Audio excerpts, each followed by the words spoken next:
नमस्ते बच्चों, आप सब कैसे हैं? अच्छा है ना? तो आज 9वीं कक्षा के लिए तीसरा पाठ स्वामी विवेकानंदा पाठ के बारे में हम जानकारी प्राप्त करेंगे। अच्छा, आपके पास किताब है ना? सभी के पास किताब है? अच्छा, वेरी गुड। एक किताब में जो तीसरा पाठ स्वामी विवेकानंद, देखिए स्वामी विवेकानंद का जो लेखक का नाम डॉक्टर जगदीश चंद्र को मालूम है ना? जगदीश चंद्र। देखिए स्वामी विवेकानंद,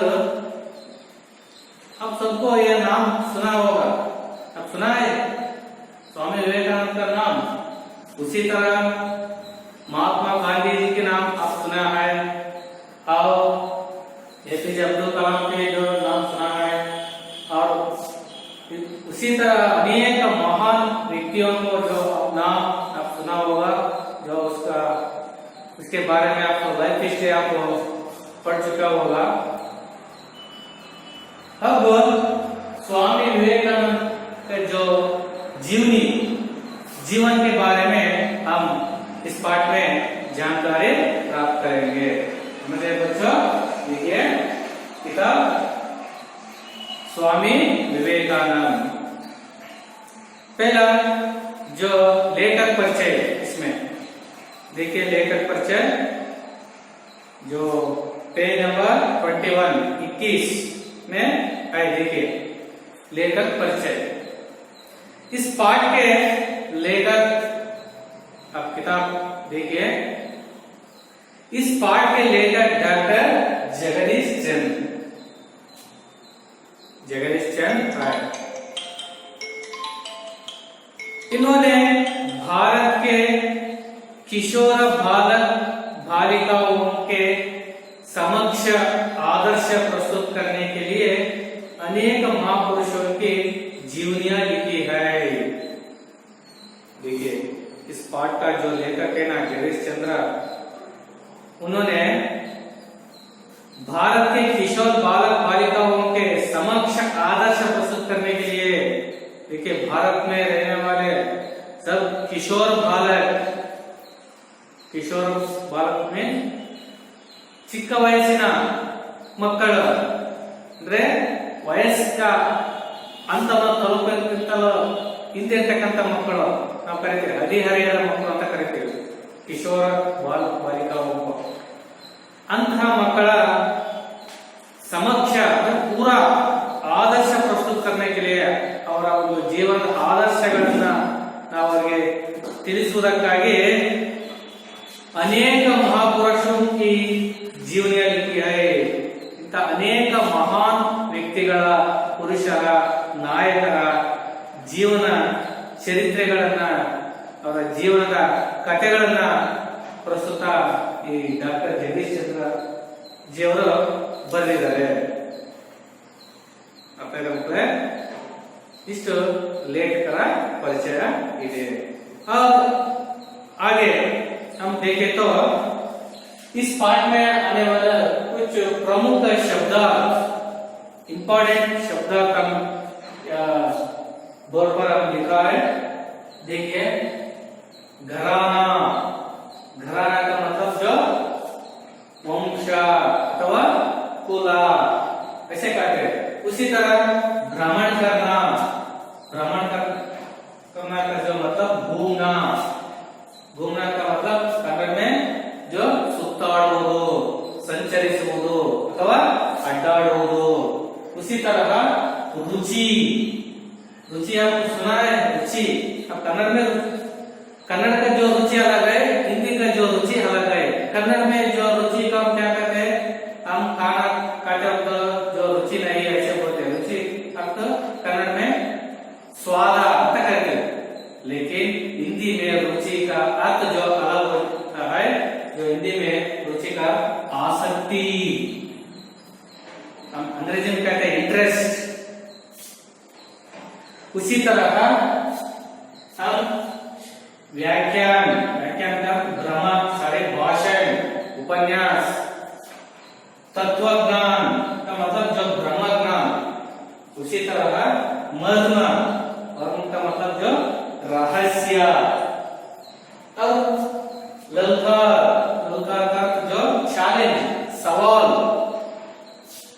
जो इस तरह है। इस पाठ में कुछ शब्दार्थ आए हैं और इसके साथ साथ और भी बहुत सारे शब्दार्थ इसमें है। हम पाठ पढ़ाते समय हम इसके अर्थ हम जानते जाओगे। देखिए, इस पाठ का पहला जो आशय, क्या उद्देश्य क्या है। भारत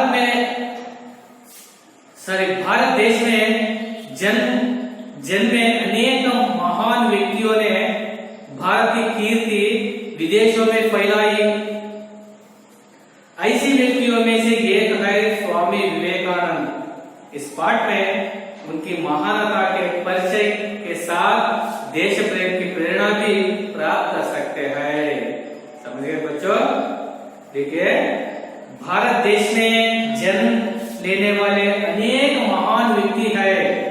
इस भारत भूमि में, भारत देश में जो जन्म लेने वाले अनेक महान व्यक्ति भी है। उस महान व्यक्तियों में भी स्वामी विवेकानंद नाम भी एक है। ನೋಡಿ, ನಮ್ಮ ಭಾರತ ದೇಶದಲ್ಲಿ ಜನಿಸಿರುವಂತಹ ಮಹಾನ್ ವ್ಯಕ್ತಿಗಳಲ್ಲಿ ನಮ್ಮ ಭಾರತ ದೇಶದ ಕೀರ್ತಿಯನ್ನ ವಿದೇಶಗಳಲ್ಲಿ ಕೂಡ ಹರಡಿದ್ದಾರೆ. ನಮ್ಮ ಭಾರತದ ಕೀರ್ತಿಯನ್ನ, ಸಂಸ್ಕೃತಿಯನ್ನ ವಿದೇಶದಲ್ಲಿ ಹರಡಿದ್ದಾರೆ. ವಿದೇಶದಲ್ಲಿ ಕೂಡ ನಮ್ಮ ಭಾರತದ ಇತಿಹಾಸವನ್ನ ಅವರು ತೋರಿಸಿಕೊಟ್ಟಿದ್ದಾರೆ. ಐಸೆ ವ್ಯಕ್ತಿಯೋ ಮೇಸೆ ಅಂತಹ ವ್ಯಕ್ತಿಗಳಲ್ಲಿ ಸ್ವಾಮಿ ವಿವೇಕಾನಂದ ಜಿ ಏಕ ಹೈ. ಅಂತಹ ವ್ಯಕ್ತಿಗಳಲ್ಲಿ ಈ ಸ್ವಾಮಿ ವಿವೇಕಾನಂದ ಕೂಡ ಒಬ್ಬರು. समझिए बच्चों। इस पाठ में उनकी महानता के परिचय। देखिए, इस पाठ में स्वामी विवेकानंद के जो पाठ में जो उसकी महानता का महत्व का परिचय, इसका महत्व का परिचय और उसके साथ साथ देश प्रेम की प्रेरणा, देशाभिमान की जो स्फूर्ति हमको प्राप्त कर सकता है. ಈ ದೇಶ ಪ್ರೇಮದ ಒಂದು ಭಾವನೆ ನಮ್ಮೆಲ್ಲರಿಗೂ ಕೂಡ ಈ ಪಾಠದಲ್ಲಿ ನಮಗೆ ಸಿಗುತ್ತೆ. समझिए बच्चों, इस पाठ में देश अभिमान, देश प्रेम का जो हमको सीख मिलती है. देखिए, अब जो इस पाठ का मैं प्रारंभ करूंगा. भारत देश के इतिहास में स्वामी विवेकानंद का नाम अमर है. इस वीर सन्यासी ने देश विदेश में भ्रमण कर भारतीय धर्म और दर्शन का प्रसार किया तथा समाज सेवा का नया मार्ग दिखाया. स्वामी विवेकानंद का जन्म 12 जनवरी 1863 को कलकत्ता के एक कायस्थ घराने में हुआ था. उनके बचपन का नाम नरेंद्र देव था. उनके पिता श्री विश्वनाथ दत्त एक प्रतिष्ठित वकील थे. उनकी माता श्रीमती भुवनेश्वरी देवी धर्मपरायण महिला थी. बालक नरेंद्र का शरीर स्वस्थ, सुडौल और सुंदर था. कुश्ती लड़ने, दौड़ लगाने, घुड़सवारी करने और तैरने में उन्हें बड़ा आनंद मिलता था. वे संगीत एवं खेलकूद की प्रतियोगिताओं में भी भाग लिया करते थे. नरेंद्र आरंभ से ही पढ़ाई लिखाई में बड़े तेज थे. वे अपने स्कूल में सर्वप्रथम रहा करते थे. एंट्रेंस परीक्षा में भी वे प्रथम श्रेणी में उत्तीर्ण हुए थे. बीए की परीक्षा पास करने के बाद उन्होंने कानून का अध्ययन प्रारंभ किया. इसी बीच में उनके पिता का देहांत हो गया. अध्ययन काल में उनकी रुचि व्याख्यान देने और विचारों के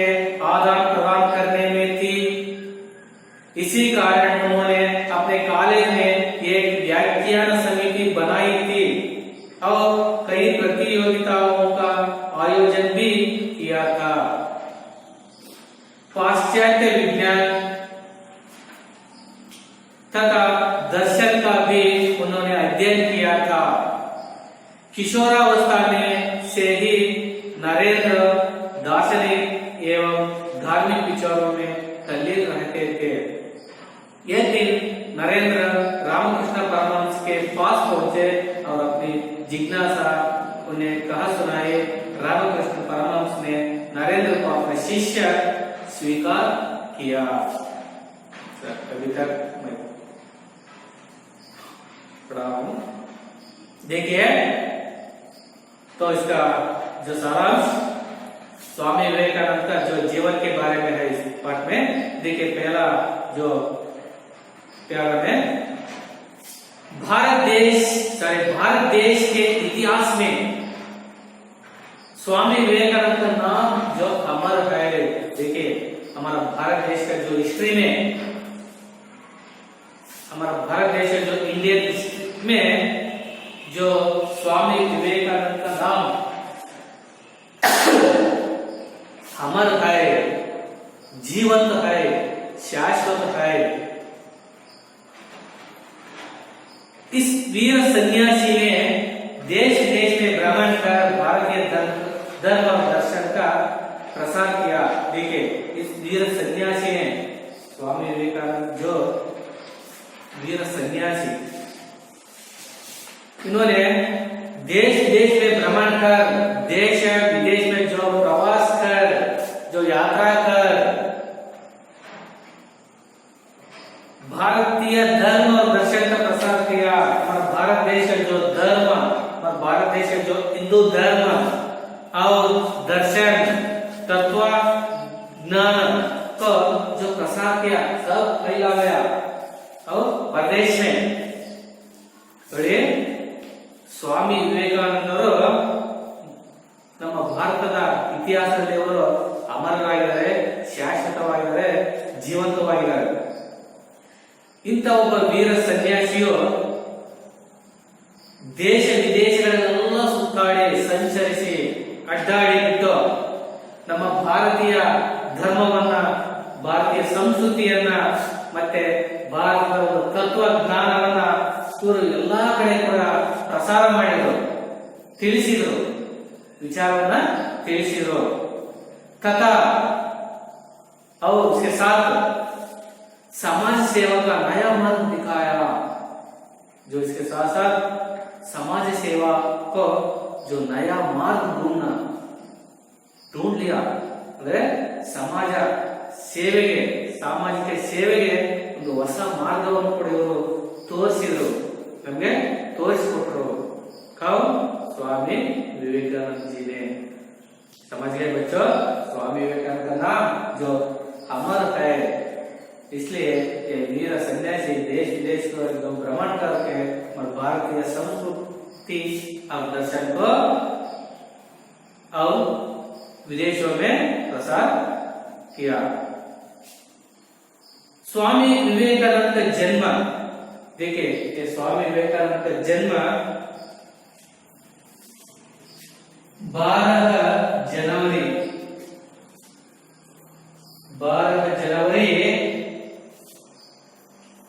1863 1863 1863 अब हिंदी में 1863 है।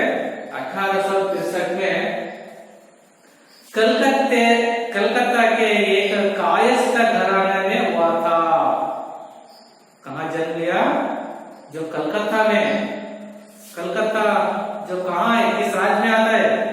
कलकत्ता जो पश्चिम बंगाल में जो आता है, ये कलकत्ता के जो कायस्थ घराने में हुआ था। कायस्थ एक कल्चर फैमिली, कायस्थ सांप्रदायिक ಕುಟುಂಬ ಅಂತ ಕರೀತೀವಿ. ಅಂದ್ರೆ ಸಂಪ್ರದಾಯವನ್ನ ಪಾಲಿಸುವಂತ ಕುಟುಂಬದಲ್ಲಿ, ಅಂದ್ರೆ हम कहते हैं कि जो कलकत्ता में एक कायस्थ परिवार बहुत ज्यादा है। हम ब्राह्मण वाले हम कह सकते हैं, ಅಂದ್ರೆ ಸಂಪ್ರದಾಯವನ್ನು ಯಾರು ಆಚರಣೆ ಮಾಡಿಕೊಂಡು ಬರ್ತಾರೋ ಅವರು ನಾವು ಸಾಂಪ್ರದಾಯಿಕ ಕುಟುಂಬ ಇದ್ದೇವೆ ಅಂತ ಕಾಯಸ್ಥ ಘರಾನೆ ಅಂದ್ರೆ ಇಂಥ ಸಾಂಪ್ರದಾಯಿಕ ಒಂದು ಕುಟುಂಬದಲ್ಲಿ ಇವರು ಜನಿಸಿದ್ರು. ಕೌನ್? स्वामी विवेकानंद जी ने। आपको मालूम हुआ स्वामी विवेकानंद का जन्म कब और कहाँ हुआ? ऐसे जो प्रश्न आए तो आपको यह उत्तर आपको जरूर लिखना पड़ेगा। समझ गया? स्वामी विवेकानंद का जन्म 12 जनवरी 1863 में कलकत्ता में एक कायस्थ परिवार में तो जन्म हुआ। समझ गया बच्चों? अच्छा, आगे देखिए उनके बचपन का नाम आपको मालूम? तो बचपन का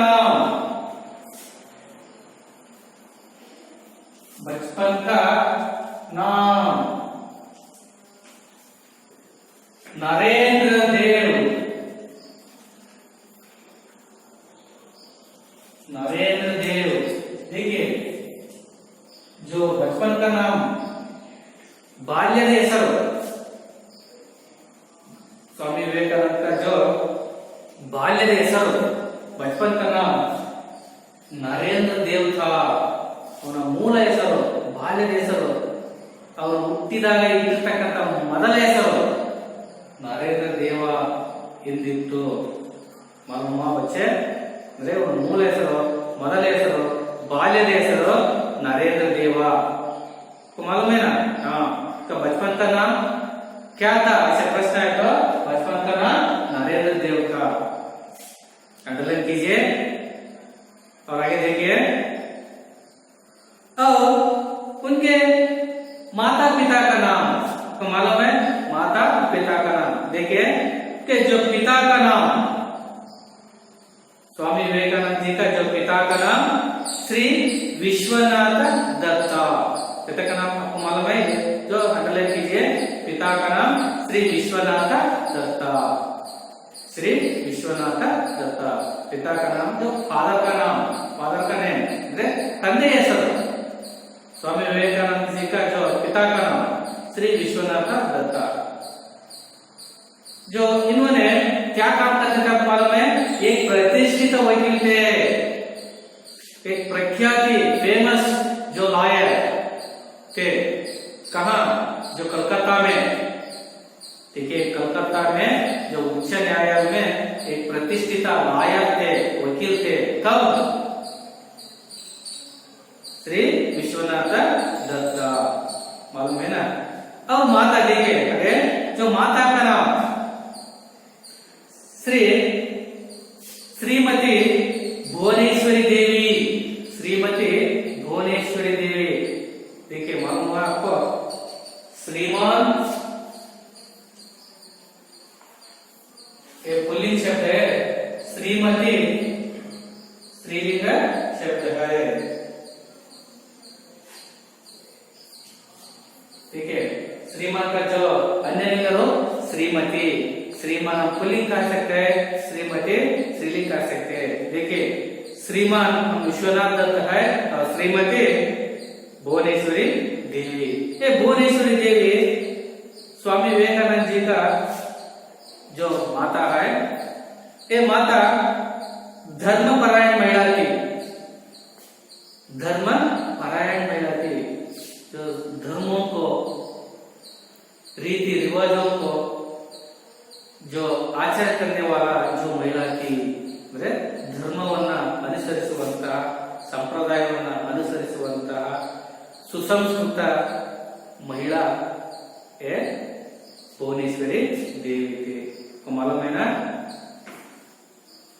स्वामी विवेकानंद का जन्म कब और कहाँ हुआ आपको मालूम होगा, और उसका माता पिता का नाम भी मालूम होगा, और पिता क्या काम करते थे जो आपको भी मालूम होगा। जो आगे देखिए, बालक नरेंद्र का शरीर स्वस्थ, सुडल और सुंदर था। देखिए ये बालक नरेंद्र देखने में कैसा था? बहुत अच्छा था, स्मार्ट था, सुंदर था। देखिए बालक नरेंद्र का शरीर का देह स्वस्थ, बहुत हेल्थी ಆಗಿದ್ದ, ಆರೋಗ್ಯವಾಗಿದ್ದ, ಸುಡೋತ ಸುಡೋ ಅಂದ್ರೆ ಒಳ್ಳೆ ದೇಹದ ಆಕಾರ ಬಹಳ ನೋಡೋಕೆ ಬಹಳ ಚೆನ್ನಾಗಿದ್ದ. ನಾವು ಹೇಳ್ತೀವಲ್ಲ ಸ್ಮಾರ್ಟ್ ಆಗಿದ್ದ ಅಂತೀವಲ್ಲ, ದೇಹದ ಆಕಾರ ಕೂಡ ಚೆನ್ನಾಗಿತ್ತು, ಅವರು देखने में बहुत सुंदर था, ನೋಡೋದಕ್ಕೆ ಬಹಳ ಸುಂದರವಾಗಿದ್ದ. मालूम है ना? और उसके साथ कुश्ती लड़ने, दौड़ लगाने, घुड़सवारी करने और तैरने में उन्हें बड़ा आनंद मिलता था. देखिए ये बालक नरेंद्र को किन में जो आनंद मिलता था, देखिए कुश्ती लड़ने में, दौड़ लगाने में, घुड़सवारी करने में और तैरने में भी बहुत को जो खुशी मिलता था, आनंद मिलता था. ನೋಡಿ ಅವರಿಗೆ ಕುಸ್ತಿ ಆಡುವುದರಲ್ಲಿ, ಮತ್ತೆ ಓಡುವುದರಲ್ಲಿ, ಮತ್ತೆ ಕುದುರೆ ಸವಾರಿ ಮಾಡುವುದರಲ್ಲಿ, ಅದರೊಂದಿಗೆ ಈಜುವುದರಲ್ಲಿ, ಸ್ವಿಮ್ಮಿಂಗ್ ಈಜುವುದರಲ್ಲಿ ಕೂಡ ಅವರಿಗೆ ಬಹಳಷ್ಟು ಒಂದು ಆನಂದ ಸಿಗ್ತಾ ಇತ್ತು, ಸಂತೋಷ ಸಿಗ್ತಾ ಇತ್ತು, ಖುಷಿ ಆಗ್ತಾ ಇತ್ತು. ಯಾಕೆ? स्वामी विवेकानंद जी ಅವರಿಗೆ. वे संगीत एवं खेलकूद की प्रतियोगिता में भी भाग लिया करते थे. वे कब? स्वामी विवेकानंद जी ने संगीत ಅಂದ್ರೆ म्यूजिक, संगीत एवं का मतलब और ಮತ್ತು खेलकूद ಕ್ರೀಡೆಗಳಲ್ಲಿ ಅಥವಾ ಆಟೋಟಗಳಲ್ಲಿ ಪ್ರತಿಯೋಗಿತಾ ಮೇ ಆ ಕಾಂಪಿಟೇಷನ್ ಅಲ್ಲಿ ಅಂದ್ರೆ ಆ ಸ್ಪರ್ಧೆಗಳಲ್ಲಿ ಭಾಗವಹಿಸುತ್ತಿದ್ರು. ನೋಡಿ ಆಟೋಟಗಳಲ್ಲಿ, ಕ್ರೀಡೆಗಳಲ್ಲಿ ಅಂತ ಸ್ಪರ್ಧೆಗಳಲ್ಲಿ ಕೂಡ ಇವರು ಭಾಗವಹಿಸ್ತಾ ಇದ್ರು. ಮಲಮಿನ ये प्यार में नरेंद्र आराम से ही पढ़ाई लिखने में बड़े तेज थे. देखिए आराम से ही बचपन से ही उन्होंने पढ़ाई और लिखने में बहुत आगे थे. ನೋಡಿ ಇವರು ಬಾಲ್ಯದಲ್ಲಿಯೇ ಕೂಡ ನರೇಂದ್ರ ಅವರು ಓದುವುದರಲ್ಲಿ, ಬರೆಯುವುದರಲ್ಲಿ ಓದುವುದರಲ್ಲಿ ಬಹಳ ಫಾಸ್ಟ್ ಆಗಿದ್ರು, ಬಹಳ ಮುಂದೆ ಇದ್ರು. ತೇಜ್ ಅಂದ್ರೆ ವೇಗ, ತೇಜ್ ಅಂದ್ರೆ ವೇಗ, ಓದುವುದರಲ್ಲಿ ಬಹಳ ಮುಂದಿದ್ರು. ಇವರು ಎಲ್ಲರಿಗಿಂತಲೂ ಮುಂದೆ ಇದ್ರು. वे अपने स्कूल में सर्वप्रथम रहा करते थे. देखिए जो स्वामी विवेकानंद जी का जो शाला में सर्वप्रथम रहा करते थे. स्कूल ನಲ್ಲಿ ಎಲ್ಲಾ ಮಕ್ಕಳಿಗಿಂತಲೂ ಇವರು ಮುಂದೆ ಇರ್ತಿದ್ರು, ಫಸ್ಟ್ ಇರ್ತಿದ್ರು. ಮತ್ತೆ ಎಂಟ್ರೆನ್ಸ್ ಪರೀಕ್ಷಾ में भी वे ಪ್ರಥಮ ಶ್ರೇಣಿ में ಎಂಟ್ರೆನ್ಸ್ ಎಕ್ಸಾಮ್ ಅಂದ್ರೆ ಸಾಮಾನ್ಯ ಪ್ರವೇಶ ಪರೀಕ್ಷೆ ಅಂತ ಹೇಳಿರ್ತಾರೆ. ಎಂಟ್ರೆನ್ಸ್ ಎಕ್ಸಾಮ್ ಯಾವ್ದಾರ ಒಂದು ಇವತ್ತು ನಾವು ಕೆಲಸಕ್ಕೆ ಹೋಗ್ಬೇಕಾದ್ರೆ ಮೊದಲು ಎಂಟ್ರೆನ್ಸ್ ಎಕ್ಸಾಮ್ ಬರೀಬೇಕು ಅಂತೀವಿ. ಎಂಟ್ರೆನ್ಸ್ ಅಂದ್ರೆ ಸಾಮಾನ್ಯ ಪ್ರವೇಶ ಪರೀಕ್ಷೆ, ಕಾಮನ್ ಎಂಟ್ರೆನ್ಸ್ ಟೆಸ್ಟ್ ಅಂತ ಕರಿತೀವಿ, ಹೌದಲ್ಲ? ಅಂತ ಎಂಟ್ರೆನ್ಸ್ ಪರೀಕ್ಷೆ ಬಿ ಅಂತ ಪರೀಕ್ಷೆಯಲ್ಲಿಯೂ ಸಹ ಪ್ರಥಮ ಶ್ರೇಣಿ ಫಸ್ಟ್ ಕ್ಲಾಸ್ ನಲ್ಲಿ ಉತ್ತೀರ್ಣರಾಗ್ತಿದ್ರು. ಯಾವುದೇ ಎಕ್ಸಾಮ್ ತಗೊಳ್ಳಿ, ಎಂಟ್ರೆನ್ಸ್ एग्जाम ಇವರು ಮೊದಲು ಬರ್ತಾ ಇದ್ರು. बीए की परीक्षा पास करने के बाद देखिए ಇವರು ಹಾಗೆ जो बीए ಬ್ಯಾಚಲರ್ ಆಫ್ ಆರ್ಟ್ಸ್ ಅಂದ್ರೆ ಪದವಿ ಪರೀಕ್ಷೆಯನ್ನ ಪಾಸ್ ಆದ ನಂತರ उन्होंने ಅವರ कानून अध्ययन प्रारंभ किया. कानून का मतलब जो LLB ಅಂದ್ರೆ ಲಾಯರ್ ಕೋರ್ಸ್ ಅನ್ನ ಇವರು ಆಯ್ಕೆ ಮಾಡಿಕೊಂಡ್ರು. ಅಂದ್ರೆ ತಂದೆ ಯಾವ ರೀತಿಯನ್ನ ಅವರು ಲಾಯರ್ ಆಗಿದ್ರು, ವಕೀಲರಾಗಿದ್ರು, ಇವರು ಕೂಡ ನಾನು ಕೂಡ ಆಗ್ಬೇಕು ಅಂತ ಹೇಳ್ಬಿಟ್ಟು ಇವರು ಕೂಡ ಕಾನೂನು ಅಧ್ಯಯನವನ್ನ ಇವರು ಪ್ರಾರಂಭ ಮಾಡಿದ್ರು. इसी बीच में उनके पिता का देहांत हुआ. ಇಂಥ ಸಂದರ್ಭದಲ್ಲಿ ಕಾನೂನು ಅಧ್ಯಯನವನ್ನು ಮಾಡತಕ್ಕಂಥ ಸಂದರ್ಭದಲ್ಲಿ ಅವರ ತಂದೆಯವರು ಮರಣವನ್ನ ಹೊಂದಿದರು. अध्ययन काल में उनकी रुचि व्याख्यान देने और विचारों के आदान प्रदान करने में थी. देखिए अध्ययन काल में ಅಂದ್ರೆ ವಿದ್ಯಾಭ್ಯಾಸ ಮಾಡತಕ್ಕಂಥ ಸಂದರ್ಭದಲ್ಲಿ ಇವರು ಕಾಲೇಜು ದಿನಗಳಲ್ಲಿ ಓದತಕ್ಕಂಥ ಸಂದರ್ಭದಲ್ಲಿ उनकी रुचि जो स्वामी विवेकानंद जी का जो आसक्ति, अभिरुचि, इंटरेस्ट व्याख्यान मतलब जो भाषण देने में या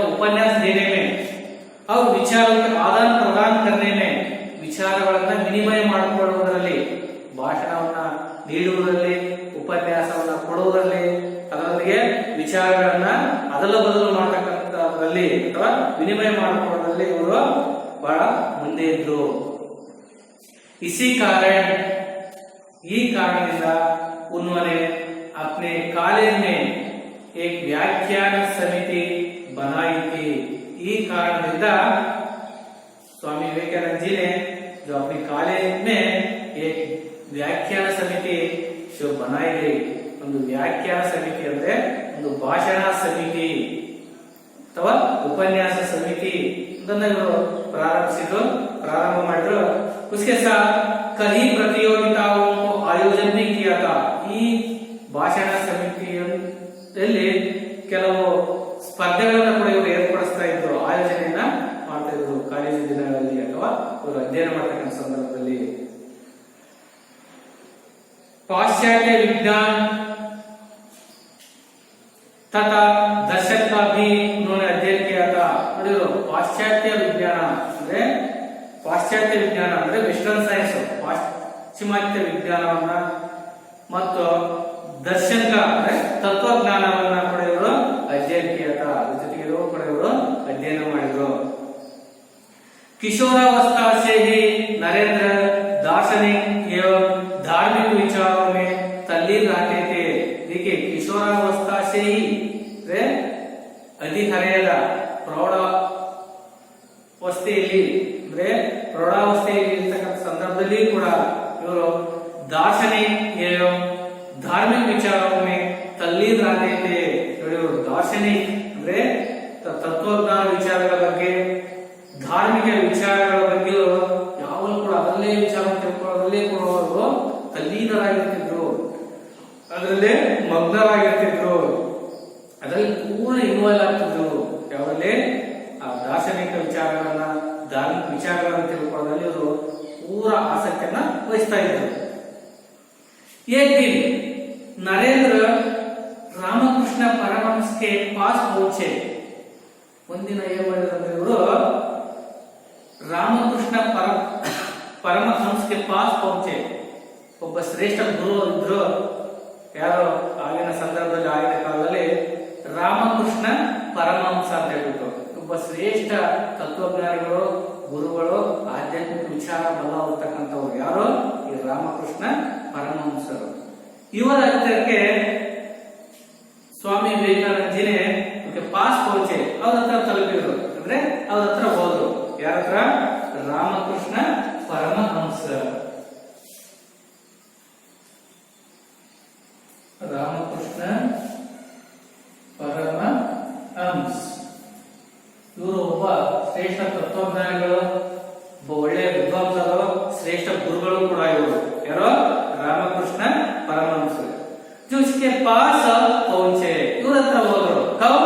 स्वामी विवेकानंद जी ने पास पहुंचे. क्यों पहुंचे उसके पास?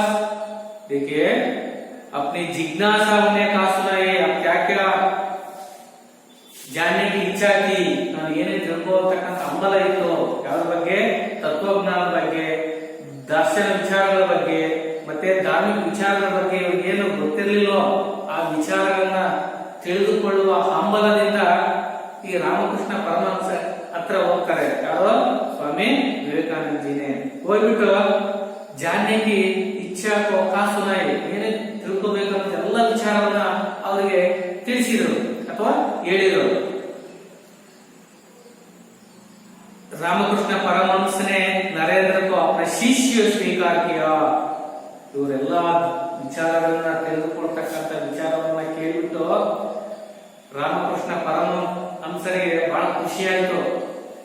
ಒಬ್ಬ ಒಳ್ಳೆಯ ಶಿಷ್ಯ ಸಿಕ್ನಲ್ಲ ಅಂತ ಹೇಳ್ಬಿಟ್ಟು ಮನಸ್ಸಿನಲ್ಲಿ ಅಂದ್ಕೊಂಡ್ಬಿಟ್ಟು ಇವರನ್ನ ಒಬ್ಬ ಒಳ್ಳೆಯ ಶಿಷ್ಯರನ್ನಾಗಿ ಸ್ವೀಕಾರವನ್ನ ಮಾಡಿಬಿಟ್ಟು ಎಲ್ಲಾ ವಿಚಾರಗಳನ್ನ ಇವರಿಗೆ ದಾರಿ ಹೇಳಿದ್ರು. ಯಾರು? ರಾಮಕೃಷ್ಣ परमहंस. हागाದ್ರೆ स्वामी विवेकानंद जी का जो गुरु का नाम क्या था? गुरु का नाम रामकृष्ण परमहंस थे. समझिए बच्चों, अंडरलाइन कीजिए. देखिए शिष्य, शिष्य इसका जो अंडरलाइन करो, शिष्य आपका है. शिष्य, शिष्य पुल्लिंग, शिष्य स्त्रीलिंग, शिष्य शिष्या, लिखे शिष्य शिष्या। कब शिष्या? स्वामी विवेकानंद जी ने रामकृष्ण परमहंस जी का जो शिष्य के रूप में स्वीकार किया। देखिए आगे, स्वामी परमहंस के जीवन दर्शन से विवेकानंद इतने प्रभावित हुए थे कि उन्होंने अपने गुरु के संदेश का प्रसार करना चाहा। देखिए स्वामी विवेकानंद जीवन के तत्वों के बारे में, तत्व ज्ञान के बारे में इतना प्रभावित हुए और विचारನೆಲ್ಲ ತಿಳಿದಾಗ ಇವರು ಪ್ರಭಾವಿತರಾಗ್ಬಿಟ್ರು। ಪ್ರಭಾವಿತಗೊಂಡ್ಬಿಟ್ಟು ये सारे विषयों को, परमहंस जी का जो सारे विषयों को अपने गुरु के संदेश का प्रसार करना चाह। ಎಲ್ಲ ವಿಚಾರಗಳನ್ನ ಇಡೀ ದೇಶಕ್ಕೆ ವಿದೇಶಕ್ಕೆ ಎಲ್ಲ ವಿಚಾರಗಳನ್ನ ತಿಳಿಸಬೇಕು ಅಂತ ಹೇಳ್ಬಿಟ್ಟು ಬಯಸಿದ್ರು। जनता को सत्य की राह दिखाने के लिए सितंबर सन 1893 को वे संयुक्त राज्य अमेरिका गए। देखिए ಜನರಿಗೆ ಸತ್ಯದ ಮಾರ್ಗವನ್ನು ತೋರಿಸಬೇಕು ಅಂತ ತಿಳ್ಕೊಂಡ್ಬಿಟ್ಟು ಇವರು ಸೆಪ್ಟೆಂಬರ್ 1893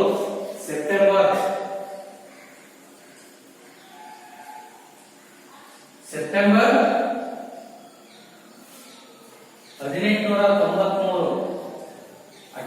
1893 सितंबर 1893 में वो कहाँ गए?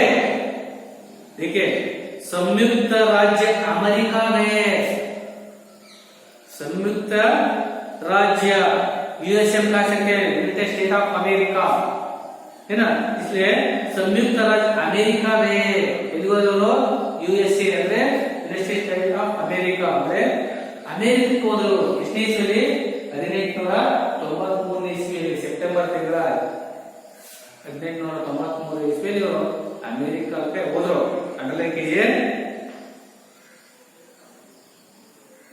अमेरिका को क्यों गए? देखिए रामकृष्ण परमहंस जी का जो जीवन दर्शन प्रसार करने के लिए और सत्य के मार्ग दिखाने के लिए और क्या विषय प्रसार करने के लिए अमेरिका को वो गए। संयुक्त राज्य अमेरिका को वो गए। उस समय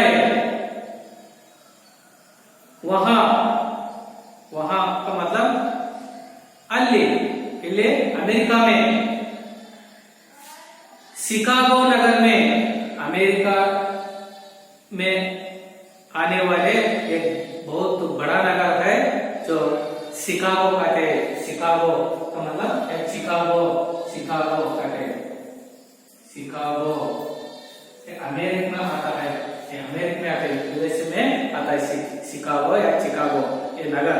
अंडरलाइन कीजिए। ये नगर में जब पहुंचे अली बोलो अली तलबीरो जो यहाँ नगर में या शिकागो नगर में एक सम्मेलन आयोजन किया था। ये सम्मेलन बहुत आसानी से नहीं था, बहुत सर्वधर्म सम्मेलन का जो आयोजन किया था।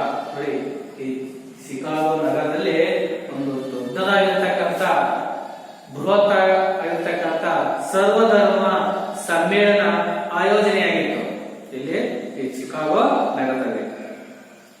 इस महासभा में विवेकानंद ने भारतीय धर्म और तत्वज्ञान पर भाषण दिया। देखिए इस महासभा में, इस सर्वधर्म सम्मेलन में विवेकानंद ने भारतीय धर्म और तत्वज्ञान पर भाषण दिया। देखिए ಇಂಥ ಒಂದು ದೊಡ್ಡದಾಗಿರತಕ್ಕಂತ ಸಭೆಯಲ್ಲಿ ವಿವೇಕಾನಂದ ಜಿ ಅವರು ಭಾರತದ ಧರ್ಮ ಮತ್ತೆ ತತ್ವಜ್ಞಾನ ಬಗ್ಗೆ ಭಾಷಣವನ್ನ ಇವರು ಕೊಟ್ಟರು, ಉಪನ್ಯಾಸವನ್ನ ಕೊಟ್ಟರು। उनका भाषण बड़ा गंभीर एवं हृदय स्पर्शी था। देखिए स्वामी विवेकानंद जी का जो भाषण बहुत बड़ा गंभीर था, ಅಂದ್ರೆ ಎಲ್ಲರೂ ಕೂಡ ಶಾಂತ ಚಿತ್ತರಾಗಿ ಕೇಳುವಂತ ಭಾಷಣವಾಗಿತ್ತು। ಅವರು ಹೃದಯ ಸ್ಪರ್ಶಿತ, ಎಲ್ಲರ ಮನ ಮುಟ್ಟುವಂತೆ ಆ ಭಾಷಣ ಇತ್ತು। देखिए ಕೆಲವರು ಭಾಷಣಗಳು ಕೇಳಿದ್ರೆ ನಮಗೆ ಬಹಳ ಬೋರ್ ಹೊಡಿಸ್ತಾ ಇರುತ್ತೆ, ಹೌದಲ್ಲ, ಏನ್ ಪಡಿತಾರೆ ಅಂತ ಹೇಳ್ತಿರ್ತೀವಿ. ಆದ್ರೆ ಸ್ವಾಮಿ ವಿವೇಕಾನಂದಜಿ ಅವರ ಭಾಷಣ ಅಷ್ಟೊಂದು ಬೋರ್ ಅನಿಸಲಿಲ್ಲ. ಅಲ್ಲಿರ್ತಕ್ಕಂಥ ಸರ್ವಧರ್ಮ ಸಮ್ಮೇಳನದಲ್ಲಿ ಎಲ್ಲರ ಹೃದಯ ಮುಟ್ಟುವ ಆಗಿತ್ತು. ಆ ರೀತಿ ಇವರು ಪಾಠವನ್ನ ಇವರು ನೀಡಿದ್ರು. ಉನ್ಕಿ ವಾಣಿ ಜೋ ಬಾತ್, ಅವರ ಒಂದು ಸಂದೇಶ ಅಥವಾ ಮಾತು ಸುನ್ಕರ್ ಕೇಳ್ಬಿಟ್ಟು ಶ್ರೋತಗಣ್ ಮತ್ಲಬ್ ಜೋ ಸುನ್ನೆವಾರ ಕೇಳುವವರು ಪ್ರೇಕ್ಷಕರು ಮುಗ್ಧೋಗಯೇ ಮೂಕ ವಿಸ್ಮಯರಾದರು, ಮೋಹ ಪರವಶರಾದರು. ಸುನ್ನೆವಾಲೆ ಪ್ರೇಕ್ಷಕರು ಕೇಳೋರು ಒಬ್ಬ ವಾ ವಾ ಅನ್ನೋದು ಶುರು ಮಾಡಿದ್ರು. कुछ समय तक ये अमेरिका में ही रहे. ಈ ಭಾಷಣವನ್ನ ಕೇಳಿದಾಗ ಇವರನ್ನ ನಮ್ಮ ದೇಶಕ್ಕೆ ಜಲ್ದಿ ಕಳಿಸಲಿಲ್ಲ, ಅಲ್ಲಿ ಅಮೆರಿಕದ ಜನರು. ಹಾಗಾಗಿ ಕುछ समय तक ಕೆಲವು ದಿನಗಳ ಕಾಲ ಅಮೆರಿಕದಲ್ಲಿ ಇವರು ಇರುವ ಒಂದು ಸಮಯ ಬಂತು, ಅಲ್ಲೇ ಇದ್ರು. और अपने भाषण द्वारा ಅಂದ್ರೆ ಅವರ ಭಾಷಣದ ಮೂಲಕ लोगों को त्याग और संयम का पाठ पढ़ाया. ಅವರ ಭಾಷಣದ ಮೂಲಕ ಜನರ ಒಂದು ತ್ಯಾಗ, ಸಂಯಮ ಅಂದ್ರೆ ತಾಳ್ಮೆ, ತ್ಯಾಗದ ಬಗ್ಗೆ ಎಲ್ಲ ಕಡೆ ಕೂಡ ಪ್ರವಚನವನ್ನ ಕೊಟ್ಟರು, ಪಾಠವನ್ನ ಕೊಟ್ಟರು. इसके बाद वे इंग्लैंड और स्विट्जरलैंड भी गए. ಇದಾದ ನಂತರ ಅವರು ಇಂಗ್ಲೆಂಡ್ ಮತ್ತೆ ಸ್ವಿಟ್ಜರ್ಲ್ಯಾಂಡ್ ಇವೆರಡು ದೇಶಗಳಿಗೆ ಕೂಡ ಇವರು ಹೋದ್ರು. वहां उन्होंने सत्य और धर्म का प्रसार कर भारत के गौरव को बढ़ाया. देखिए ये दोनों देश में इंग्लैंड और स्विट्जरलैंड में भी सत्य और धर्म का जो प्रसार कर भारत के गौरव को बढ़ाया. ಅಲ್ಲಿ ಕೂಡ ಏನು ಭಾರತ ದೇಶದ ಧರ್ಮ ಮತ್ತು ವಿಚಾರಗಳನ್ನ ತಿಳಿಸ್ಬಿಟ್ಟು ನಮ್ಮ ಭಾರತದ ಕೀರ್ತಿಯನ್ನ, ಗೌರವ ಕೂಡ ಆ ದೇಶದ ಕೂಡ ಇವರನ್ನು ಹೆಚ್ಚಿಸಿದ್ರು. ಅನೇಕ ವಿದೇಶಿ स्वामीजी के शिष्य बन गए. ನೋಡಿ ಅಲ್ಲಿದ್ದ ಸಂದರ್ಭದಲ್ಲಿ ಅನೇಕ ವಿದೇಶಿ ಸ್ವಾಮೀಜಿ ಕೆ ಶಿಷ್ಯ ಬಂದ್ರೆ, ಅನೇಕ ವಿದೇಶಿ ಸ್ವಾಮೀಜಿಗಳು ಕೂಡ ಇವರ ಶಿಷ್ಯಂದಿರಾದರು. ಯಾರು ಸ್ವಾಮಿ ವಿವೇಕಾನಂದರ ಶಿಷ್ಯಂದಿರು ಕೂಡ ಆದರು. ಉನ್ಮೇಸೆ ಆ ಸ್ವಾಮೀಜಿಗಳಲ್ಲಿ ಅವರಲ್ಲಿ ಕುಮಾರಿ ಮಾರ್ಗರೆಟ್ ಎಲಿಜಬೆತ್ ನಾಮ ಉಲ್ಲೇಖನೀಯ. ನೋಡಿ ಆ ವಿದೇಶದಲ್ಲಿ ಸ್ವಾಮಿ ವಿವೇಕಾನಂದಜಿ ಅವರ ಶಿಷ್ಯಂದಿರ ಆಗಿರ್ತಕ್ಕಂಥವರಲ್ಲಿ ಕುಮಾರಿ ಮಾರ್ಗರೆಟ್ ಎಲಿಜಬೆತ್ ಎಂಬ ಹೆಸರು ಇಲ್ಲಿ ಉಲ್ಲೇಖವನ್ನ ಮಾಡಿದ್ದಾರೆ. ಅದರಲ್ಲಿ ಇವರು ಕೂಡ ಒಬ್ರು. ಯಾರೋ ಕುಮಾರಿ ಮಾರ್ಗರೆಟ್ ಎಲಿಜಬೆತ್ ಅಂತ ಹೇಳ್ಬಿಟ್ಟು ಇವರು स्वामी विवेकानंद जी ಅವರ ಶಿಷ್ಯಂದಿರಾದರು. देखिए जो स्वामी जी की अनुयायी बनकर सिस्टर निवेदिता नाम से संसार में प्रसिद्ध हुई. देखिए स्वामी जी की अनुयायी बन गई. अनुयायी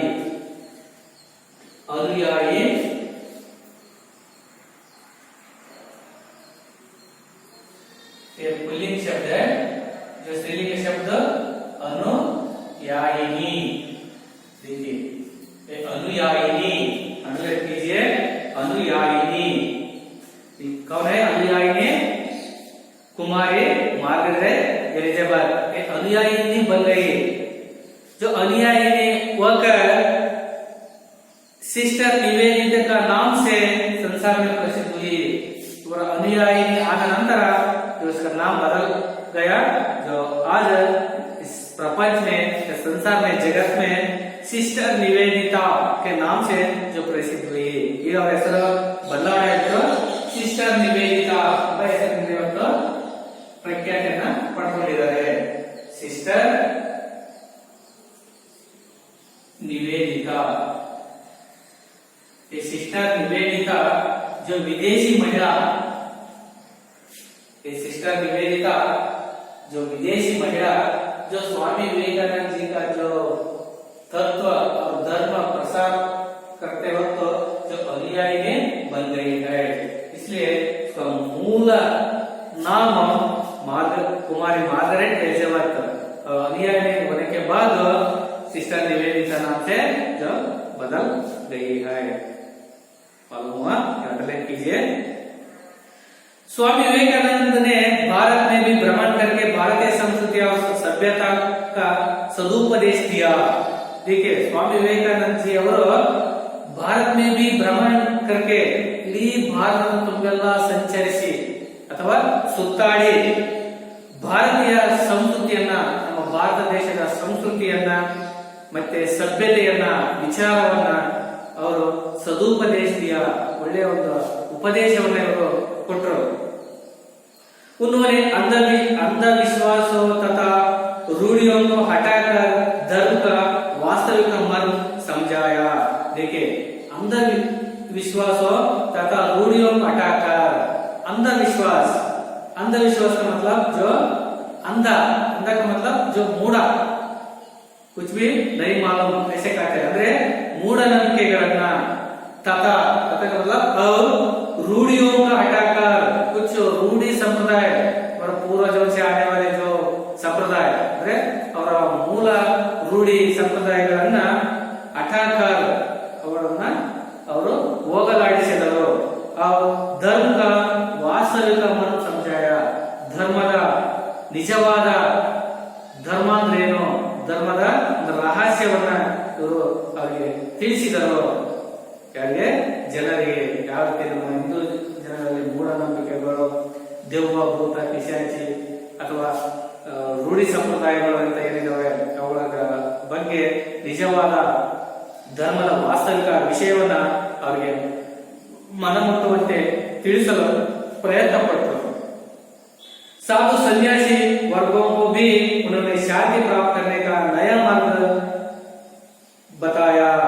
ನೋಡಿದ್ರು, ಸಾಧು ಸನ್ಯಾಸಿಗಳು ಕೂಡ ಶಾಂತಿ ಸಿಗ್ಬೇಕಂದ್ರೆ, ಕೆಲವರು ಶಾಂತಿ ಸಿಗ್ಬೇಕಂದ್ರೆ ಸಾಧು ಸನ್ಯಾಸಿಗಳು ಹಿಮಾಲಯ ಪರ್ವತಕ್ಕೆ ತಪಸ್ಸು ಕುತ್ಕೊಳ್ತಾರೆ ಅಥವಾ ಎಲ್ಲೋ ಹೋಗಿ ಕಾಡಿನಲ್ಲಿ ಕುತ್ಕೊಂಡು ಅವರು ತಪಸ್ಸನ್ನು ಆಚರಿಸ್ತಾರೆ। ಅದು ನಿಮ್ಗೆ ಶಾಂತಿ ಸಿಗುವ ಒಂದು ಸ್ಥಳ ಅಲ್ಲ ಅಂತ ಹೇಳ್ಬಿಡ್ತಾರೆ। ಹಾಗಾದ್ರೆ ಏನಪ್ಪ ಇವ್ರಿಗೆ? ಅದಕ್ಕೋಸ್ಕರ ಒಂದು ಹೊಸ ಮಾರ್ಗವನ್ನ ಇವ್ರಿಗೆ ಹುಡುಕೊಡ್ತಾರೆ। ಯಾವ್ದಕ್ಕೆ ಹೊಸ ಮಾರ್ಗ? दीन दुखी जनों की सेवा और सहायता का मार्ग है। देखिए, आपको मुक्ति दिलाने के लिए आप कैलाश पर्वत गए तो और हिमालय पर्वत गए तो आपको मुक्ति नहीं मिलता। अगर आपको मुक्ति मिल जाए तो आप दीन दलितों को आप सेवा करो, जो मदद करो। इसलिए जो नया मार्ग आपको दिखाया गया है। ನೋಡಿ, ಸಾಧು ಸನ್ಯಾಸಿ ವರ್ಗದವರಿಗೆ ನಿಮ್ಮ ಮುಕ್ತಿ ಬೇಕಂದ್ರೆ, ಶಾಂತಿ ಬೇಕಂದ್ರೆ ನೀವು ಹಿಮಾಲಯ ಪರ್ವತದಲ್ಲಿ ಕುತ್ಕೊಂಡು ತಪಸ್ಸನ್ನು ಆಚರಿಸಿ ನಿಮಗೆ ಶಾಂತಿ ಸಿಗುವುದಿಲ್ಲ, ಮುಕ್ತಿ ಸಿಗುವುದಿಲ್ಲ। ಹಾಗಾಗಿ ತಮ್ಮ ಸಮಾಜದಲ್ಲಿ ಇರ್ತಕ್ಕಂಥ ದೀನ ದಲಿತರಿಗೆ ಅಂದ್ರೆ ಬಡ ಜನತೆಗೆ, ಅಸಹಾಯಕರಿಗೆ, ನಿರ್ಗತಿಕರಿಗೆ ನೀವು ಸೇವೆ ಮಾಡಿ, ಅವಾಗ ಮಾತ್ರ ನಿಮಗೆ ಏನೋ ಮುಕ್ತಿ ಸಿಗುತ್ತದೆ, ಶಾಂತಿ ಸಿಗುತ್ತದೆ ಅಂತ ಹೇಳ್ಬಿಟ್ಟು ಹೊಸ ಮಾರ್ಗವನ್ನ ಅವರಿಗೆ ತೋರಿಸಿಕೊಟ್ರು स्वामी विवेकानंद जी ने। देखिए आगे, स्वामी विवेकानंद ने समाज सेवा को परमात्मा की सच्ची सेवा बतलाया। वे स्वयं भी समाज सेवा में लग जाते थे। देखिए, स्वामी विवेकानंद ने समाज सेवा को परमात्मा की सच्ची सेवा बतलाया गया। देखिए, समाज ಸೇವೆಯೇ ಪರಮಾತ್ಮನ ನಿಜವಾದ ಸೇವೆ ಅಂತ ಹೇಳ್ಬಿಟ್ಟು ತಿಳಿಸಿ ಹೇಳಿದ್ರು। ಅಂದ್ರೆ ಯಾರು ಸಮಾಜ ಸೇವೆಯನ್ನು ಮಾಡ್ತಾರೋ, ಸಮಾಜದಲ್ಲಿರ್ತಕ್ಕಂಥ ಜನರ ಒಂದು ಕಷ್ಟ ಕಾರ್ಪಣ್ಯಕ್ಕೆ ಸ್ಪಂದಿಸ್ತಾರೋ ಅದು ಪರಮಾತ್ಮನಿಗೆ ಸಲ್ಲಿಸಿದಂತೆ ಅಂತ ಹೇಳ್ಬಿಟ್ಟು ಆ ಮಾರ್ಗವನ್ನ ಅವರು ಸ್ವಯಂ ಸಮಾಜ ಸೇವೆ ಲಜ್ಜಾತೆ ಅವರನ್ನ ತಿಳ್ಬಿಟ್ಟು ತಾವೇ ಸ್ವತಃ ಸಮಾಜ ಸೇವೆಯಲ್ಲಿ ಕೂಡ ಅವರು ಮಗ್ನರಾದರು, ಅದರಲ್ಲಿ ಕೂಡ ಧುಮುಕಿದ್ರು। इसलिए सन 1897 में ಈ ರೀತಿಯಾಗಿ 1897ರಲ್ಲಿ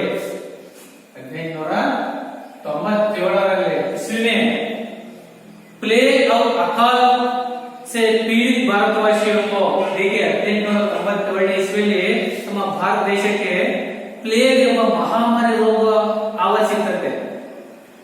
ಅದ್ರ ಜೊತೆಗೆ ಅಕಾಲ್ ಮೀನ್ಸ್ ಬರಗಾಲ, ಕ್ಷಾಮ, ಇವೆರಡೂ ಕೂಡ ಒಕ್ಕಲಿಸಿತ್ತಂತೆ।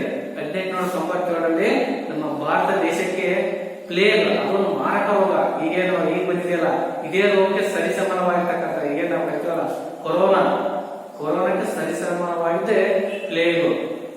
ಹೌದಲ್ಲ, ಅವಾಗ ಕೂಡ ಪ್ಲೇಗ್ ಬಂದಾಗೆಲ್ಲ ಊರು ಬಿಟ್ಟು ಹೋಗ್ತಿದ್ರಂತೆ. ಈಗ ಕೂಡ ಒಂದು ಮನೆಯಲ್ಲಿ ಆ ರೋಗ ಬಂತಂದ ಕೊರೋನಾ, ಇಲ್ಲಿ ಮನೆಯವರೆಲ್ಲ ಬಿಟ್ಟು ಹೋಗ್ತಾರೆ, ಹೊರಗಡೆ ಇರ್ತಾರೆ. ಹಾಗೆ ಈ ಪ್ಲೇಗು ಮತ್ತೆ ಅಕಾಲ ಅಂದ್ರೆ ಕ್ಷಾಮ ಪೀಡಿತ. ಈ ಕ್ಷಾಮದಿಂದ ಮತ್ತೆ ಈ ಪ್ಲೇಗಿಂದ ಬಳಲುತ್ತಿರುವ ಭಾರತ ವಾಸಿಯವರಿಗೆ ಅಂದ್ರೆ ಭಾರತದ ಜನತೆಗೆ ಒಂದೊಂದು ಬಡಿ ತನ್ಮಯತಾ ಸೇವಾ ಕಿ, ಬಹಳ ತನ್ಮಯತಾ, ಬಹಳ ತಾಳ್ಮೆಯಿಂದ, ಅವರನ್ನ ಮಮತೆಯಿಂದ, ಪ್ರೀತಿಯಿಂದ ಅವರನ್ನ ಏಕೆ समर्थ लोगों को उन्होंने गरीबों की दशा सुधारने का संदेश दिया. देखिए, समर्थ लोगों को, जिसके पास धन दौलत है, जो अमीर लोग हैं, जो उन्होंने गरीबों की दशा सुधारने का संदेश दिया. यार हत्र हण संपत्तु ಭೂಮಿ ಇದೆಯೋ ಅವರು ತಮ್ಮ ಕೈಲಾದಷ್ಟು ಗರೀಬೋಗಿ ದಶ, ಬಡವರ ಒಂದು ಪರಿಸ್ಥಿತಿಯನ್ನ ತಾವು ಸುಧಾರಿಸಿ, ಬಡವರ ಪರಿಸ್ಥಿತಿಯನ್ನ ತಾವು ಸುಧಾರಿಸಿ ಎಂಬ ಒಂದು ಸಂದೇಶವನ್ನು ಕೂಡ ಅವರು ಕೊಟ್ಟರು. ಇಸಿ ಧ್ಯೇಯ, ಇದೇ ಒಂದು ಧ್ಯೇಯವನ್ನು ಇಟ್ಕೊಂಡ್ಬಿಟ್ಟು, ಗುರಿಯನ್ನು ಇಟ್ಕೊಂಡ್ಬಿಟ್ಟು उन्होंने स्वामी विवेकानंद जी ने कलकत्ता में, पश्चिम बंगाल में आने वाले जो कलकत्ता में एक मिशन स्थापना की. जो इस मिशन को जो रामकृष्ण मिशन का मतलब एक ट्रस्ट, रामकृष्ण ट्रस्ट ಎಂಬ ಸಂಸ್ಥೆಯನ್ನ जो ಸ್ಥಾಪನಾ की. ಇಲ್ಲಿ ಕಲ್ಕತ್ತಾದಲ್ಲಿ ರಾಮಕೃಷ್ಣ ಮಿಷನ್, ರಾಮಕೃಷ್ಣ ಟ್ರಸ್ಟ್ ಎಂಬ ಸಂಸ್ಥೆಯನ್ನ ಸ್ಥಾಪನೆ ಮಾಡಿದ್ರು. ಈಗ ಕೂಡ ಇಡೀ ಭಾರತದ ದೇಶ ತುಂಬೆಲ್ಲ ಕೂಡ ರಾಮಕೃಷ್ಣ ಆಶ್ರಮ ಅಂತ ಕೂಡ ಇದಾವೆ, ರಾಮಕೃಷ್ಣ ಟ್ರಸ್ಟ್ ಅಂತ ಕೂಡ ಸ್ಥಾಪನೆ ಆಗಿದೆ. ಅದರ ಉದ್ದೇಶ ಏನಪ್ಪಾ ಅಂದ್ರೆ, ಏನ್ ಶ್ರೀಮಂತರು ಇರ್ತಕ್ಕಂಥ ಅವರು ಅದರಲ್ಲಿ ಹಣವನ್ನ ವಿನಿಯೋಗಿಸ್ತಾರೆ, ಅದರಿಂದ ಬಡ ಜನತೆಗೆ ಕೈಲಾದಷ್ಟನ್ನ ಸೇವೆಯನ್ನ ಮಾಡ್ತಾ ಇದ್ದಾರೆ. ಈಗಲೂ ಕೂಡ ಅದು ಚಾಲ್ತಿಯಲ್ಲಿ ಇದೆ. ನಮಗೆ ಇದೆ ರಾಮಕೃಷ್ಣ ಮಿಷನ್ ಅಂದ್ರೆ ರಾಮಕೃಷ್ಣ ಟ್ರಸ್ಟ್ ಅಂತ ಹೇಳ್ಬಿಟ್ಟು, ಇದು ಕಲ್ಕತ್ತಾದಲ್ಲಿ ಇವತ್ತು ಪ್ರಾರಂಭ ಆಯಿತು. ಮಟ್ಟದಾಗಿ ಇಡೀ ದೇಶದ ತುಂಬೆಲ್ಲ, राज्य ತುಂಬೆಲ್ಲ ಕೂಡ ಈ ಟ್ರಸ್ಟ್ ಇದಾವೆ. स्वामी जी ने अज्ञान, अशिक्षा, विदेशी अनुकरण, दास्य, मनोभाव आदि के बुरे प्रभावों का बोध कराया. देखिए, स्वामी विवेकानंद जी ने अज्ञान, अशिक्षा, अज्ञान ಅಂದ್ರೆ जो ज्ञान नहीं हुआ, जो अंधकार, अशिक्षा ಅಂದ್ರೆ ಅನಕ್ಷರತೆ, ವಿದೇಶಿ अनुकरण ಅಂದ್ರೆ ವಿದೇಶಿ ಸಂಸ್ಕೃತಿಯನ್ನ ಅನುಸರಿಸಿರ್ತಕ್ಕಂಥವರು, ದಾಸ್ಯ ಮನೋಭಾವ, ಗುಲಾಮಗಿರಿ, ಇನ್ನು ಮುಂತಾಗಿರ್ತಕ್ಕಂಥ ಕೆಟ್ಟ ಪ್ರಭಾವಗಳನ್ನ, ಕೆಟ್ಟ ವಿಚಾರಗಳನ್ನ ಇವರು ಅದರ ಬಗ್ಗೆ ಸವಿಸ್ತಾರವಾಗಿ ಜನರಿಗೆ ತಿಳಿಸಲು ತಿಳುವಳಿಕೆಯನ್ನ ಇವರು ಮಾಡಿದ್ರು. उन्होंने अपने भाषण द्वारा जनता के मन से हीनता की भावना को दूर भगाने का प्रामाणिक प्रयत्न किया. देखिए, जो भाषण में जोश, भाषण में ಇವರ ಒಂದು ಭಾಷಣದಲ್ಲಿ, ಭಾಷಣ ಮುಖಾಂತರ ಜನರಿಗೆ ಅವರ ಮನಸ್ಸಿನಲ್ಲಿರ್ತಕ್ಕಂಥ ಕೀಳಿರಿಮೆಯನ್ನ, ಹೀನತಾಕ ಭಾವನೆ, ಕೀಳಿರಿಮೆಯನ್ನ ದೂರ ಮಾಡುವಂತಹ ಪ್ರಾಮಾಣಿಕವಾಗಿರ್ತಕ್ಕಂಥ ಪ್ರಯತ್ನವನ್ನು ಮಾಡಿದರು. ಅಂದ್ರೆ ನಾನು ಬಡವ, ನಾನು ಆ ಜಾತಿ ಈ ಜಾತಿ ಎಂಬ ಕೀಳಿರಿಮೆಯನ್ನು ಹೋಗಲಾಡಿಸಲು ಅವರು ಭಾರಿ ಪ್ರಾಮಾಣಿಕ ಪ್ರಯತ್ನವನ್ನ ಮಾಡಿದ್ರು. इसलिए देखिए, अपने एक भाषण में उन्होंने कहा था, ಹೀಗೆ ಅವರು ಭಾಷಣ ಮಾಡ್ತಕ್ಕಂಥ ಸಂದರ್ಭದಲ್ಲಿ ಅವರ ಭಾಷಣದಲ್ಲಿ ಹೇಳಿದಂತೆ, ಪ್ಯಾರ್ ದೇಶವಾಸಿಯೋ, ಪ್ರೀತಿಯ ದೇಶವಾಸಿಗಳೇ, ನನ್ನ ಪ್ರೀತಿಯ ದೇಶದ ಜನರೇ, ವೀರ ಬನೋ, ತಾವೆಲ್ಲರೂ ಶೂರರಾಗಿರಿ, ಧೈರ್ಯವಂತರಾಗಿರಿ, ಧೈರ್ಯದಿಂದಿರಿ.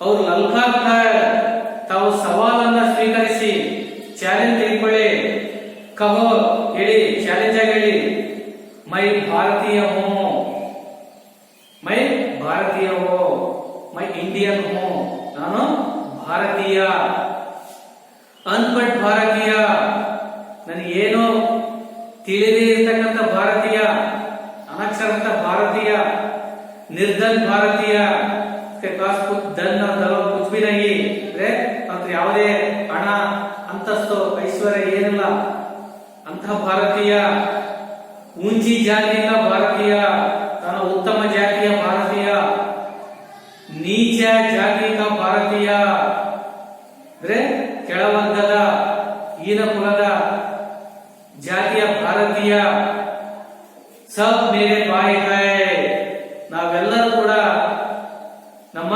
ಸಹೋದರರು. ನೋಡಿ, ಈ ರೀತಿ ತಾವೇ ತನ್ನ ಭಾಷಣದಲ್ಲಿ ಅವರ ಮನಸ್ಸನ್ನ ಪರಿವರ್ತನೆ ಮಾಡಿದ್ರೆ ನಾವೆಲ್ಲ ಭಾರತೀಯರು, ನಮ್ಮಲ್ಲಿ ಹಣ ಇರುವಂತರು ಕೂಡ ನಮ್ಮ ಭಾರತೀಯರು, ಹಣ ಐಶ್ವರ್ಯ ಸಂಪತ್ತು ಇಲ್ಲದೇ ಇರ್ತಕ್ಕಂಥವ್ರು ಭಾರತೀಯರು, ಏನೋ ತಿಳಿದೇ ಇರ್ತಕ್ಕಂಥವ್ರು ಭಾರತೀಯರು, ಮತ್ತೆ ಮೇಲ್ಜಾತಿಯ ಭಾರತೀಯರು ಕೂಡ ಒಂದೇ, ಕೆಳ ಜಾತಿಯ ಭಾರತೀಯರು ಕೂಡ ಒಂದೇ, ನಾವೆಲ್ಲರೂ ಕೂಡ ಒಂದೇ, ನಾವೆಲ್ಲರೂ ಕೂಡ ಭಾಯಿ ಭಾಯಿ ಭಾಯಿ, ನಾವೆಲ್ಲ ಸಹೋದರರು. ಸಹೋದರತ್ವ ಭಾವನೆಯನ್ನು ಕೂಡ ನಾವು ಇಟ್ಕೋಬೇಕು. ಈ ರೀತಿ ಲಲ್ಕಾಸೆಕೋ ನೀವು ಚಾಲೆಂಜ್ ಆಗಿ ಸ್ವೀಕರಿಸಿ. ಉನ್ಕಿ ಪ್ರತಿಷ್ಠಾ ಮೇರಿ ಪ್ರತಿಷ್ಠಾ ಹೈ, ಅವರ ಒಂದು ಪ್ರತಿಷ್ಠೆಯೇ ನಮ್ಮ ಪ್ರತಿಷ್ಠೆ, ಅವರ ಒಂದು ಗೌರವವೇ ನಮ್ಮ ಗೌರವ.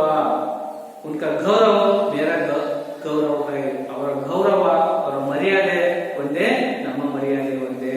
ಹಾಗಾಗಿ ನಾವೆಲ್ಲರೂ ಕೂಡ ಒಗ್ಗಟ್ಟಿನಿಂದ ಇರೋಣ ಅಂತ ಹೇಳ್ಬಿಟ್ಟು ಸ್ವಾಮಿ ವಿವೇಕಾನಂದಜಿ ಅವರು ಭಾರತ ದೇಶದ ಯುವಕರನ್ನು ಕುರಿತು ಈ ರೀತಿ ಕೂಡ ಅವರಿಗೆ ಒಂದು ಸ್ಫೂರ್ತಿಯನ್ನ ಭಾಷಣದಲ್ಲಿ ಅವರು ಕೊಡ್ತಾ ಇದ್ದಾರೆ. ಹಾಗೆ जुलाई 4 सन 1902 को स्वामी विवेकानंद परलोक सिधारे, लेकिन आज भी उनके कार्य और संदेश अमर है. देखिए, जुलाई 4 1902 1902 1902